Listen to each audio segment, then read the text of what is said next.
날마다 귀한 찬양에 감사드립니다. 우리 모두에게 큰 은혜가 된 줄로 믿습니다. 오늘 옆에 계신 분과 인사하실 때에 꽃과 같은 장로님, 꽃과 같은 권사님, 꽃과 같은 집사님 사랑하고 축복합니다. 서로 인사하시겠습니다.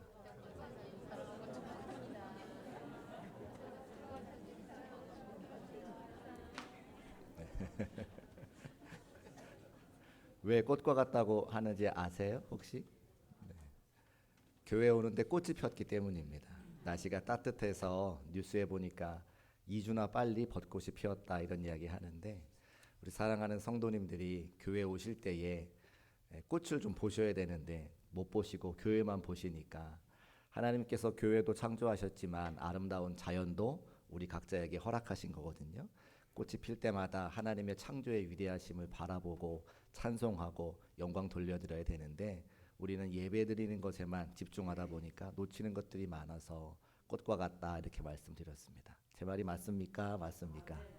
네, 다음 주에 오실 때는 활짝 펴 있는, 여러분 모두를 위해서 하나님께서 예비하시고 준비하신 자연 만물을 보시며 감사하고 기뻐하고 영광 올려드릴 수 있는 저와 여러분 되시기를 주님의 이름으로 축복합니다. 계속해서 아브라함에 대한 말씀 전하고 있는데, 창세기 12장 말씀을 보니까 아브라함이 선택한 믿음의 선택이 참으로 위대하고 놀라운 것이었습니다. 가나안 땅을 아브라함과 그 가족들에게 주시겠다라고 하는 약속의 말씀에 순종하고 또 결단하여서 고향과 친척과 아버지의 집을 떠났습니다. 근데 그곳에는 하나님을 알지 못하는 모래 상수리 나무 아래에서 우상 숭배하는 사람들이 많았고, 가나안 이방인들이 많이 있는 것을 보게 됩니다. 아브라함이 낙심하지 않고 절망하지 않고 그가 있는 삶의 자리마다 제단을 쌓고 여호와 이름을 불렀노라라고 하는 말씀을 드렸고, 또 그 아브라함의 예배하는 모습을 통해서 우리가 주일 예배 플러스 원 함께 캠페인을 벌이면서 주일 예배 말고 수요일에도 예배드리고 또 금요일에도 예배드리자 이렇게 말씀을 드렸을 때에 많은 분들이 예배에 동참해 주셨습니다. 지난 금요일에는 2배 넘는 분들이 함께 오셔서 말씀을 들으시고 또 함께 찬양하면서 여전히 성령의 충만한 은혜가 우리 모두에게 임하는 그런 경험을 또 하게 되었습니다. 오늘 제가 하나님 말씀 전하면서 또 1부 때 말씀 전하고 2부 때 말씀을 전하면서 이 아브라함의 모습이 지금 저의 모습과 너무나 닮아 있는 것을 제가 갈 수밖에 없습니다. 아브라함이 주의 말씀을 따라가고 아브라함이 기도할 때에 세밀하게 음성을 들려주시는 그 모습을 통해서 제가 지금 하나님 앞에 기도하며 간구할 때에, 또 우리 중국교회를 향한 꿈과 비전을 가지고 기도할 때에 하나님께서 말씀으로 응답을 주시는구나. 그 은혜의 현장에, 그 성령의 충만한 자리에 우리 사랑하는 성도님들을 초대합니다. 때를 얻든지 못 얻든지 예배함으로 기도함으로 하나님의 말씀 듣고 응답받고 큰 영광 올려드릴 수 있는 우리 중국교회 모든 성도의 삶이 되시기를 주님의 이름으로 축복합니다. 아브라함이 이제 약속의 땅에 도착했으니까 안정되고 평탄한 삶이 펼쳐질 거라 기대했을지 모르겠습니다. 그런데 성경이 우리에게 말하는 것은, 우리에게 증거하는 것은 아브라함의 삶이 그렇게 평안하지 않았다고 하는 거죠. 우리 10절 말씀 화면에 올려주시고 같이 한번 읽어보겠습니다. 시작. 그 땅에 기근이 들었으므로 아멘. 그리로 내려갔더니 이는 그 땅에 기근이 심하였음이라. 아멘. 하나님께서 약속하신, 우리가 가나안이라고 생각을 하면 젖과 꿀이 흐르는 땅이요 하나님의 축복과 약속이 기록되어져 있는, 예비되어 있는 땅이라고 생각하는데, 그 땅에 아브라함이 갔을 때에 그를 기다리고 있었던 것은 기근이라 이렇게 이야기하고 있습니다. 기근이 무엇입니까? 국어사전 찾아보니까 흉년으로 먹을 양식이 모자라서 굶주리는 것을 기근이다 이렇게 말한다고 합니다. 사실 저와 같은 젊은 세대는 기근을 경험한 적이 잘 없습니다. 배고팠던 적이 잘 없는 거죠. 우리 한국 사회가 경제 발전으로 인해서 잘 살기 시작할 때에 제가 학창 시절을 보냈기 때문에 저는 배고팠던 기억이 별로 없는 것 같습니다. 우스갯소리로 그런 이야기도 하거든요. 할아버지 할머니가 손자 손녀들을 앉혀놓고 옛날에는 집에 쌀이 없어서 먹을 것이 없었다라고 이야기하니까 그 손자 손녀들이 왜 먹을 것이 없어요? 라면 끓여 먹으면 되죠? 라고 이렇게 이야기했다는 거예요. 그러니까 저희와 같은 세대는, 저보다 젊은 세대는 기근을 경험하지 않는 세대였다고 하는 거죠. 그런데 조금 더 연세가 있으신 분들은 이 기근이 무엇인지, 배고픔의 아픔이 무엇인지를 너무나 잘 알고 있습니다. 일제시대와 6.25를 지나고 경제발전을 하기 전에 우리 한국 사회는 정말 먹을 것이 없어서 들에 있는 풀을 뽑아다가 먹을 정도였고, 나무에 있는 그 나무 가지를 해다가 먹을 수밖에 없는 그런 어려움의 삶을 살았다고 하는 것이죠. 제가 그런 경험이 없으니까 지금 말을 잘 못하는 거예요. 근데 나무 뿌리를 캐서 드셔보신 분들은 그 이야기가 뭔지 아는 거죠. 하나님께서 우리 한국을 축복해 주셔서 선교사님을 통해서 주의 복음을 듣게 하시고 교회가 세워지게 하시며, 이 교회에서 하나님의 성전에서 하나님의 복과 은혜를 간구하며 기도할 때에 대한민국을 축복해 주시사 오늘과 같이 세계 10번째 손가락 안에 드는 경제 대국으로 만들어 주셨습니다. 하나님의 은혜가 아닐 수가 없는 거죠. 그런데 안타깝게도 아브라함은 그런 축복을 받지 못하고 약속의 땅에 갔을 때에 그 땅에 기근이 찾아왔다는 겁니다. 젖과 꿀이 흐르는 땅이요, 하나님의 약속하신 바로 그 땅에 왜 기근이 찾아왔을까? 왜 그의 삶에 어려움이 찾아왔을까? 사실 이 아브라함의 질문은 이 땅을 사랑하는 모든 그리스도인들에게 동일한 질문입니다. 왜 하나님은 우리의 삶에 기근과 같은 어려움을 주시는가? 하나님의 자녀로 하나님의 사랑을 받는 우리 성도들이 왜 하나님께서 허락하시는 어려움을 당하는가라고 하는 질문이 우리 모두에게 있다고 하는 겁니다. 우리가 먼저 기억할 것은 하나님께서 불러주신 약속의 땅에도 하나님께서 허락하신 기근이 있음을 믿음으로 고백해야 된다고 하는 거예요. 목사인 저의 삶에도 하나님께서 허락하신 많은 기근들이 있었습니다. 어려움들이 있었죠. 그러나 그 어려움과 기근을 통해서 우리에게 주시는 복과 은혜가 더 있는데, 그것은 무엇인가 하니 하나님께서는 우리를 훈련시켜 주시는 분이라고 하는 겁니다. 같이 한번 따라하겠습니다. 하나님은 우리를 훈련시키신다. 그렇습니다. 우리 보석 중에 진주 보석이 있잖아요. 이 진주를 어떻게 얻습니까? 조개에서 얻습니다. 그러면 조개는 진주를 만들어내는 생물인가요? 그렇지 않습니다. 조개는 원래 진주를 만들어내는 생물이 아닙니다. 조개 가운데 모래가 하나 들어가면 그 부드러운 조개 살에 상처가 생깁니다. 그러면 그 상처를 치료하기 위해서 조개에서 스스로 상처를 치료하는 물질이 나오는 거예요. 그러니까 모래에 난 상처를 조개에서 스스로 나오는 그 물질로 인해서 덮는 거죠. 근데 모래알이 빠집니까? 빠지지 않죠. 그래서 모래가 계속 상처를 내고 또 치유하는 물질을 덮고 또 상처를 내고 치유하는 물질을 덮고, 그렇게 계속해서 상처와 아픔과 치료의 과정을 통해서 진주가 만들어지는 거예요. 그러니까 우리 삶에 하나님께서 허락하시는 상처와 아픔과 실패를 경험하고 그것을 이겨내려고 하는 치유의 과정을 통해서 삶의 진주를 얻도록 하나님께서 우리의 삶을 만들어 놓으셨다고 하는 겁니다. 어떤 분들은 비 오는 날을 좋아하시죠. 그래서 비 오는 날 분위기가 있어서 커피 한 잔 마시는 걸 좋아하시는 분이 있습니다. 제가 그렇거든요. 그런데 또 반대로 해가 쨍쨍한 날을 좋아하시는 분도 계시죠. 해가 쨍쨍한 날을 좋아하시는 그분들이 비를 싫어하기 때문에 하루 종일 1년 내내 비가 오지 않고 해가 쨍쨍되는 날만 계속된다면 우리의 삶이 어떻게 되겠습니까? 사막으로 변화가 되는 거예요. 비가 오지 않기 때문에. 그럼 반대로 해가 쨍쨍 나는 날보다는 비가 오는 날을 좋아하시는 분들 때문에 하나님께서 계속 비만 내려주신다면 이 땅은 홍수가 나고 금방 바다로 변해버릴 것입니다. 그러니까 하나님께서는 우리 삶에 때로는 비도 내려주시고 때로는 해가 쨍쨍하게도 하셔서 그 두 가지가 번갈아 가면서 행복하고 평안한 삶을 누릴 수 있도록 하나님께서 우리의 삶을 만들어 놓으셨다고 하는 겁니다. 그러니까 비가 오는 날과 해가 쨍쨍한 날, 하나님의 축복과 하나님의 고난이 함께 우리의 삶에 있는 것이 우리의 삶을 예술로 빚으시는 하나님의 특별한 은혜라고 하는 사실을 우리 모두가 고백해야 된다고 하는 것이죠.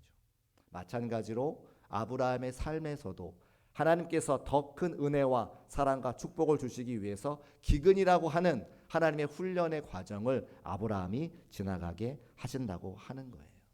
그 약속의 말씀이 신약성경 야고보서 1장 2절과 3절 말씀에도 기록이 되어져 있습니다. 우리 말씀을 같이 보시고 한번 함께 읽어보겠습니다. 시작.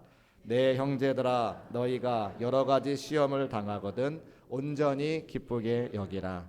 이는 너희 믿음의 시련이 인내를 만들어내는 줄 너희가 알미라. 아멘. 이 말씀을 한마디로 요약하자면 시련은 변장하고 찾아온 축복이다, 이렇게 말씀드릴 수가 있겠습니다. 우리 같이 한번 따라 하실까요? 시련은 변장하고 찾아온 축복이다. 그렇습니다. 시련은 우리 삶에 변장하고 찾아온 축복이라고 하는 거죠. 아브라함이 기근을 원하지는 않았지만 그 당황스러운 기근 앞에 어떻게 가나안에 이런 일이 일어날 수 있는지 고민하고 하나님을 원망하는 것이 아니라 그 기근을 통해서 훈련받아 하나님께서 예비하신 복과 은혜를 다 받아 누리는 것이 하나님께서 아브라함에 허락하신 약속과 축복이었다고 하는 거예요. 마찬가지로 우리 삶에 찾아오는 수많은 어려움과 기근 같은 문제 앞에서 우리의 시각을 바꿔서 이 시련과 어려움은 우리의 삶을 더 크게 축복하시기 위한 하나님의 선한 계획과 훈련의 과정임을 내가 볼 수 있다라면 오늘의 어려움이 나에게 어려움이 아니라 오늘의 문제가 나의 문제가 아니라 하나님의 놀랍고 크신 축복인 것을 깨달아 알 수 있다고 하는 것이죠. 조개에게 있어서 인생의 가장 어려운 순간이었던 그 모래 한 알로 인해서 진주를 빚을 수 있는 것처럼 우리의 삶에 그 모래 한 알과 같은 기근이 찾아올 때에 하나님께서 나를 더 크게 축복하시려고 한다고 하는 그 사실을 믿음으로 고백할 수 있는 중국교회 모든 성도의 삶이 되시기를 주의 이름으로 축복합니다. 함께 읽은 야고보서 1장 2절 말씀에 내 형제들아 너희가 여러 가지 시험을 당할 때에 어떻게 하라고 말씀하신 그 말씀의 결론이 5절 말씀에 기록이 되어져 있습니다. 우리 5절 말씀 화면에 올려두시고 같이 한번 읽어봅니다. 시작. 너희 중에 누구든지 지혜가 부족하거든 모든 사람에게 후히 주시고 꾸짖지 아니하시는 하나님께 구하라 그리하면 주시리라. 아멘. 우리가 여러 가지 시험을 만났을 때에 우리는 지혜가 부족하여서 어떻게 살아야 될지 알지 못하지만 그때 분명하게 말씀하십니다. 하나님께 구하라 그리하면 주시리라. 할렐루야. 하나님께 구하라 그리하면 주시리라. 우리가 지혜가 부족하여서 그렇게 환난과 근심과 어려움과 기근이 찾아올 때에 어떻게 해야 할지 모르지만 그때 하나님께 구하면 하나님께서 지혜를 더해 주셔서 우리가 마땅히 살아갈 길을 알려주신다 말씀하고 있습니다. 근데 안타까운 것은 아브라함이 그렇게 하지 못했다는 거예요. 창세기 12장 10절 말씀 우리 함께 아까 읽었던 말씀인데 이렇게 기록하고 있습니다. 그 땅에 기근이 들었으므로 하나님께 기도하여 살 길을 얻었더라. 이렇게 하면 참 좋겠는데 그 땅에 기근이 들었으므로 아브라함이 애굽에 거류하려고 그리로 내려갔으니 이는 그 땅의 기근이 심하였음이라. 성경에 애굽에 거류하려고 내려갔다라고 하는 표현을 주목하시기를 바랍니다. 우리가 코로나 때에 함께 성전에 예배드릴 수 없기 때문에 각자 온라인으로 각 가정에서 예배를 드렸습니다. 우리의 신앙과 믿음이 내려갔습니다. 그리고 좀 회복하여서 다시금 그 내려간 신앙을 끌어올리고 있는 중이죠. 성경에 내려갔다라고 하는 표현은 앞으로도 많이 나오겠지만 우리의 신앙과 믿음이 내려갔을 때 온전하지 못할 때 쓰는 표현입니다. 아브라함이 하나님의 약속의 말씀을 붙잡고 가나안으로 갔지만 지금 그 약속의 말씀을 붙잡은 그때 그 믿음과 신앙은 다 잊어버린 채 기근이라고 하는 환난과 어려움이 찾아오니까 그의 믿음과 신앙이 내려갔다 떨어졌다 우리에게 말씀하고 있는 것이죠. 그러니까 지혜가 부족하여서 하나님께 구하면 되는데 하나님의 말씀을 읽어보면 되는데 그렇게 하지 못했던 아브라함의 안타까운 모습을 우리는 10절 말씀을 통해서 확인할 수 있다는 겁니다. 계속해서 아브라함에 관한 말씀을 전하고 있기 때문에 아브라함이 하나님께서 약속의 말씀 전해드렸을 때에 그 약속의 말씀을 붙잡고 따라갔다고 우리가 이미 알고 있습니다. 이에 아브라함이 여호와의 말씀을 따라갔고 우리도 마찬가지죠. 우리가 지혜가 부족하여서 삶의 방향을 잘 알지 못할 때에 하나님의 말씀을 따라가고 구하면 주시는 그 하나님께 물어보면 되는데 그렇지 아니하여서 주의 말씀에 순종하지 못할 때가 많았다고 하는 거예요. 인간적으로는 그 아브라함의 결정을 이해하고 또 공감도 합니다. 왜냐하면 애굽의 나일강은 그 나일강으로 인해서 기근을 당하지 않는 땅이기 때문입니다. 성지순례에 가면 이집트가 애굽이 지금의 이집트인데 그 이집트의 나일강이 굉장히 넓은 것을 확인할 수가 있습니다. 한강보다 더 넓은 거예요. 그리고 그 당시에는 1년에 한 번씩 홍수가 나면 강 상류에 있는 비옥한 땅이 강 하류에 넘쳐서 그 강 하류에 있는 퇴적층의 땅에 씨앗을 뿌리기만 하면, 씨앗을 던지기만 하면 몇 배의 소출을 거둘 수 있는 풍요롭고 비옥한 땅이었습니다. 그러니까 아브라함 생각에는, 그 당시에 살아가던 모든 사람들의 생각에는 애굽에만 가면 적어도 굶어 죽지는 않겠구나, 먹고 살 수는 있겠구나, 모든 사람들이 다 이해하고 받아들였던 그 당시라고 하는 거예요. 아브라함은 애굽 땅의 풍요로움이 자신의 생명의 안전함을 보장한다고 여겼습니다. 그 모습이 사람의 마음으로는 이해가 되고 공감이 되는 거죠. 그러나 아브라함은 하나님의 자녀입니다. 아브라함을 인도하시겠다고 하나님께서 말씀하셨습니다. 그렇다면 하나님 말씀 붙잡고 그 문제를 가지고 하나님께 물어보고 응답받고 주의 말씀에 어떻게 기록되어져 있는지 확인했어야 되는데 그렇지 못했다고 하는 거죠. 하나님 말씀에 불순종할 때 아브라함에게는 두 가지 문제가 생겼습니다. 첫 번째는 두려웠고, 두 번째는 그 두려움 때문에 거짓말을 하게 됩니다. 그 말씀이 창세기 12장 11절과 12절 말씀에 기록이 되어져 있는데 같이 한번 읽어보겠습니다. 시작. 그가 애굽에 가까이 이르렀을 때에 그의 아내 사라에게 말하되 내가 알기에 그대는 아리따운 여인이라 애굽 사람이 그대를 볼 때에 이르기를 이는 그의 아내라 하여 나는 죽이고 그대는 살리리니. 아멘. 애굽이 가까워질수록 행여 자신의 아내 사레의 미모 때문에 자신이 죽임을 당할까 두려워졌습니다.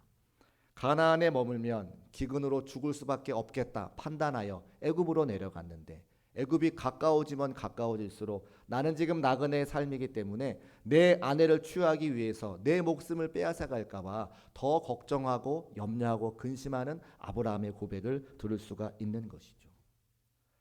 제가 몇 주 전에 드렸던 설교 말씀 가운데 아브라함의 아내 사레가 아이를 낳지 못하는 것은 그들의 삶의 큰 어려움이라 말씀을 드린 적이 있습니다. 왜 어려움인가? 그들의 생명을 지킬 수 있는 사람들이 아무도 없었기 때문입니다. 군대가 없고 경찰이 없고 공권력이 없기 때문에 내 자녀들을 많이 낳아서 내 친척들이 많이 있어야 나의 삶을 지킬 수 있노라 말씀을 드린 적이 있습니다. 마찬가지로 지금 아브라함과 그의 아내 또 가족들은 이방인들이었기 때문에, 나그네들이었기 때문에 그 아내가 아리따우면 이 아내를 취하기 위해서 아브라함을 죽이는 일은 너무나 흔하게 비일비재하게 일어났던 당시라고 하는 거예요. 아니나 다를까 애굽 왕이 사레를 아내로 삼기를 원합니다. 또 그때에 이 아브라함이 아내에게 나를 자기의 오빠라 부르라고 이야기하는 장면이 나오죠. 여기에는 경제적인 이득도 취하기 원하는 아브라함의 마음이 표현되어져 있는 거예요. 아버지가 돌아가시면 그 가정에 누가 가정의 역할을 합니까? 오빠가 역할을 감당하죠. 남자 형제 중에 나이가 많은 사람이 그 가정의 가장의 역할을 감당합니다. 지금 자기 아내에게 누이라고 이야기하자고 하는 것은 이 아내가 결혼을 하게 되면 그 결혼 지참금을 누가 받는 거예요? 오빠인 아브라함이 받는 거예요. 죽임당하는 것뿐만 아니라 경제적인 이익을 얻기 원하는 아브라함의 속내도 그 안에 들어가 있는 것이죠. 애굽의 왕이 아내의 아리따움을 보고 아내로 삼기를 원합니다. 그 일로 인해서 왕으로부터 많은 재물을 예물로 받았습니다. 아브라함이 부자가 된 겁니다. 그러나 자신의 거짓말로 꼼짝없이 아내를 빼앗기게 되었습니다. 사랑하는 아내를 결혼시키는 남편 아브라함의 모습을 생각해 보세요. 얼마나 그의 마음이 쓰라렸을까요? 기근을 피해서 애굽으로 내려갔지만 자신의 두려움과 거짓말 때문에 인생의 저 밑바닥으로 곤두박질 치는 아브라함의 모습을 성경의 말씀을 통해서 확인할 수가 있습니다. 하나님 말씀에 순종했지만 하나님께 기도하지 않고 하나님의 말씀에 확인하지 않아서 점점점 그의 삶의 저 밑바닥으로 내려가는 아브라함의 인생. 어쩌면 이 아브라함의 모습이 우리도 기도하지 않고 주의 말씀을 확인해 보지 않으면 그 기근의 문제를 해결하지 못해서 인생의 밑바닥으로 내려가는 우리의 모습과 다르지 않다고 하는 것을 이 아침에 확인할 수가 있다는 것이죠. 이렇게만 말씀이 끝나면 우리의 삶은 너무나 소망이 없는 삶입니다. 그건 하나님께서는 우리에게 소망이 되어 주셔서 그 인생의 밑바닥에서도 살아날 수 있도록 그의 삶을 역사하시는 하나님의 모습을 확인할 수가 있습니다. 우리 17절 말씀 같이 한번 읽어보겠습니다. 시작. 여호와께서 아브라함의 아내 사레의 일로 바로와 그 집에 큰 재앙을 내리신지라. 아멘. 같이 한번 따라할까요? 여호와께서 17절 말씀을 시작하실 때 주어가 누구입니까? 여호와께서. 하나님이 주인 되셔서 그 아브라함의 밑바닥의 인생을 건져 올려주시는 것을 확인할 수가 있습니다. 우리가 함께 읽은 본문 말씀 10절부터 17절까지 말씀에 계속해서 그 문장의 주어는 아브라함이었습니다. 또 바로 애굽의 왕 바로였습니다. 그리고 사례가 나오는데 사례는 수동적으로 그려지죠. 그런데 그때까지 한 번도 하나님께서 등장하지 않으시다가 17절에 오셔서 더 이상 아브라함이 자신의 손으로 그의 문제를 해결할 수 없을 때 하나님께서 등장하셔서 여호와께서 사례의 일로 그 바로의 그 집에 큰 재앙을 내리신다 말씀해 주시는 거예요. 하나님은 우리 사랑하는 성도들의 삶에 친히 역사해 주시는 분이심을 말씀을 통해서 확인할 수가 있습니다. 중국교회 담임 목사가 되었다라고 하는 소식들을 듣고 많은 친구 목사님들이나 후배 목사님들이 저에게 찾아와서 축하의 말을 건네줍니다. 너무 기쁘고 감사한 일이기도 하지만 사실 저는 두렵고 떨리는 마음이 제일 크죠. 강단에 올라와서 웃으면서 설교를 하기 때문에 그렇지 않다 여기실지 모르겠지만 새벽에 제단에 엎드려서 기도할 때마다 또 금요일에 성령 기도회 시간에 기도할 때마다 눈물이 나는 것은 두렵고 떨리기 때문입니다. 지금도 저를 바라보는 수많은 영혼들을 어떻게 책임질 수 있을까? 어떤 분이 그런 말씀하셨다고 제가 들었어요. 오시는 목사님이 나의 장례를 치러줘야 되는 목사님이기 때문에 잘 기도하고 있다. 그런 말씀을 들을 때마다 저의 책임이 더욱더 크게 느껴지는 거죠. 교회와 성도를 향한 하나님의 뜻과 계획이 분명히 있을 텐데 그 사명을 잘 감당하기에 저는 여전히 부족한 사람이니 하나님 어떻게 합니까? 아브라함의 마음과 저의 마음이 다르지 않다는 것을 말씀을 전할 때마다 느끼게 됩니다. 그런데 방법은 한 가지더라고요. 하나님 앞에 무릎 꿇어 기도하고 하나님의 음성을 듣고 말씀을 통해서 인도함을 받는 것. 너무나 감사하게도 새벽에 무릎 꿇어 기도할 때마다 금요일에 눈물 뿌려 기도할 때마다 하나님께서 한 가지 알려주세요. 그래서 그 한 가지를 실천하고 있습니다. 사랑하는 여러분, 저의 고백이 이 아브라함의 고백이 사실은 우리 모두의 고백입니다. 내일 일을 우리가 가보지 않았기 때문에 누구도 알 수 없죠.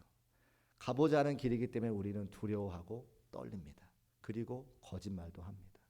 그럴 때에 오늘의 아브라함의 모습을 기억한다면 여기 서서 담대하게 주의 말씀을 선포하고 있는 저를 보신다면 우리의 삶에 늘 말씀하시고 응답 주시기 원하시는 그 하나님 아버지를 주인 삼으시기를 주님의 이름으로 축복합니다.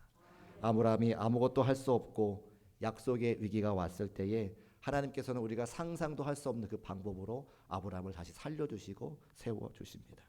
하나님의 약속은 우리의 공로나 우리의 행동이나 우리의 신실함이 아니라 하나님께서 신실하시기 때문에 당신의 약속을 이루어 가시는 거예요. 아브라함을 축복하는 자를 축복하시고 저주하는 자를 저주하겠다 말씀하신 그 약속의 말씀을 지키기 위해서 바로의 삶의 소나기에서 아브라함을 건지시는 모습을 우리가 오늘 확인하게 되었습니다. 내가 원하지 않는 기근의 삶을 만날 때에 내 힘으로 그 문제를 해결하는 것이 아니라 하나님의 방법으로 하나님의 인도하심으로 내 삶에 역사하시는 그분과 동행함으로 승리를 거두시는 중국교회 모든 성도의 삶이 되시기를 주님의 이름으로 축복합니다. 이 고백에 녹아져 있는 찬양이 하나 있어요. 아무것도 두려워 말라 주 나의 하나님이 지켜주시네. 우리 함께 찬송하고 함께 말씀을 기억하며 통성으로 기도하겠습니다.